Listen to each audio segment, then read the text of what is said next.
उठानी होगी। कुछ दबे कुचले रहस्य को समझना होगा।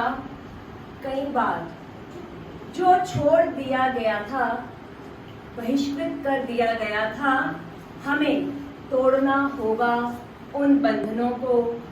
अपनी कर्कश लड़खड़ाती आवाज को संभालना होगा। निकलना होगा, चीरना होगा अंधेरे में। नमस्कार। उपस्थित सभा में सभी बुद्धिजनों सुधीजनों को मेरा अभिनंदन। आप सोच रहे होंगे कि ये पंक्तियाँ मंच से मैं आपको सुना रही हूँ, तो ये आज इसलिए मैं सुना रही हूँ कि पत्र पढ़ने से पहले मैं आज इस पुस्तक के कवि की सोच से, कवि श्री दिलीप जी हमारे बीच में उपस्थित हैं, उनकी सोच से आपको मिलाना चाहती हूँ कि उनकी इस रचना में उन्होंने अपने विचारों को किस प्रकार बांधा है, अंधेरे में से वो क्या क्या निकालना चाहते हैं।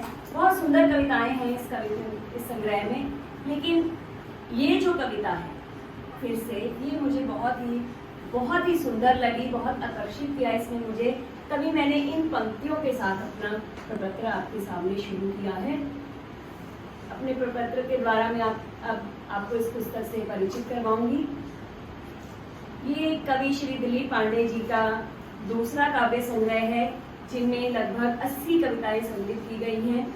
इस काव्य कुछ में से मैंने जो पंक्तियां अभी आपके सामने पढ़ी, वो कविता 9वीं से फिर से, कविता का नाम है फिर से ली गई थी। सारी पुस्तक में कवि ने बड़ी सहजता से जीवन के विविध रूपों का वर्णन किया है।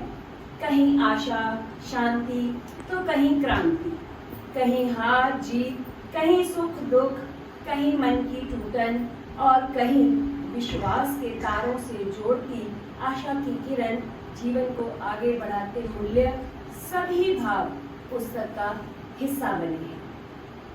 ये पंक्तियां मुझे कुछ ज़्यादा प्रभावित कर पाई। कविताएं बहुत सी हैं, बहुत सी कविताएं जिसमें समाज और देश से जुड़ी हुई हैं। देश में हो रहे निंदक कार्यों पर कवि की कलम चोट करती दिखाई दी है। ऐसी कविताओं से कवि को का देश के प्रति अपनापन स्पष्ट दिखाई देता है। कविता पंक्तियां षड्यंत्र कविता की आपके समक्ष रखना चाहूंगी। जो कमीशन पर चलते थे मनमानी टैक्स चोरी, भाई भतीजावाद, रिश्वतखोरी में लिप्त कुचल देना चाहते हैं आम जन की जरूरतों। तो बहुत ही सुंदर शब्दों में कवि ने देश में हो रहे निंदक कार्यों को इन कविताओं के द्वारा अपने विचारों की लड़ी बांधकर हमारे सामने प्रस्तुत करने का प्रयास किया है। ऐसी कविताएं समाज पर, समाज के ठेकेदारों पर चोट करती हैं, साथ ही आम जनता पर भी वार करती हैं कि कब तक हम आखिर इस शासन के दुशासनों को झेलते रहेंगे। खतरनाक तंत्र के हाथों नाचते व्यक्ति की दशा बयां करती ये पंक्तियां। इनकी कविताओं के जो शीर्षक हैं वो भी आपको मैं बीच में बोलूंगी, लेकिन आपको जब तक आप कविता ये पूरी पढ़ेंगे नहीं पुस्तक, आपको नहीं पता लगेगा कि ये मेरे शब्द हैं या शीर्षक है।